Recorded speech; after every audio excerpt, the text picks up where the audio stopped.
Jadi karena teks berita ini tujuannya untuk menyampaikan informasi kan, jadi kita harus menuliskannya ataupun menyampaikannya dengan menarik supaya orang-orang mudah ataupun tertarik untuk membaca teks berita itu.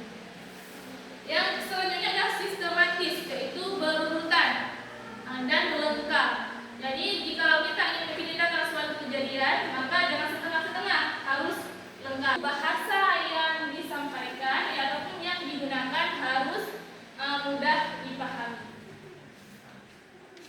Yang selanjutnya ada struktur teks berita. Jadi struktur teks berita terdiri dari kepala berita, tubuh berita, dan ekor berita. Jadi yang terdapat dalam kepala berita itu adalah informasi penting seperti apa, di mana, kapan, dan siapa. Yang terdapat selanjutnya tubuh berita. Tubuh berita itu menjawab dari informasi yang ada pada kepala berita tadi. Misalnya apa, maka pada tubuh berita itu menjawab apa kejadiannya, siapa, begitu juga, dan di mana. Berarti tubuh berita itu isinya jawaban dari kepala berita. Yang terakhir ekor berita. Jadi ekor berita ini mencantumkan berita tambahan. Jadi jika informasi dalam ekor berita ini dihilangkan, maka tidak apa-apa, karena informasi ini bersifat tambahan, bukan pokok daripada isi berita. Yang terakhir yaitu ada kaidah teks berita. Jadi bahasanya itu harus baku, tidak boleh bahasa tidak baku, yaitu bahasa kita gunakan sehari-hari bersama teman-teman itu tidak boleh ditulis dalam teks berita. Yang kedua, penggunaan konjungsi temporal. Kalau konjungsi itu kata hubung, sedangkan temporal itu menunjukkan waktu, misalnya sampai, sesudah, dan yang lain. Pokoknya kata hubung yang menunjukkan waktu. Jadi itulah materi teks berita pada hari ini. Apakah anak-anak sekalian sudah mengerti ataupun paham? Sudah. Jadi untuk menambah pemahaman kita terhadap teks berita,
Jadi untuk mengakhiri pertemuan kita pada hari ini, kesimpulannya adalah teks berita adalah teks yang digunakan untuk menyampaikan informasi kepada masyarakat atas suatu kejadian.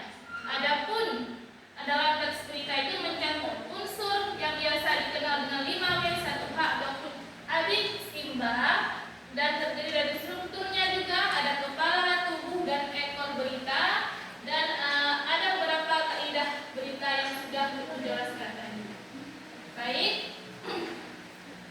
Jadi untuk minggu depan, jadi Ibu akan memberikan satu tugas. Jadi kita hari ini kan baru mencari unsurnya, strukturnya belum, kaidahnya belum. Jadi akan kita bahas semuanya di minggu depan.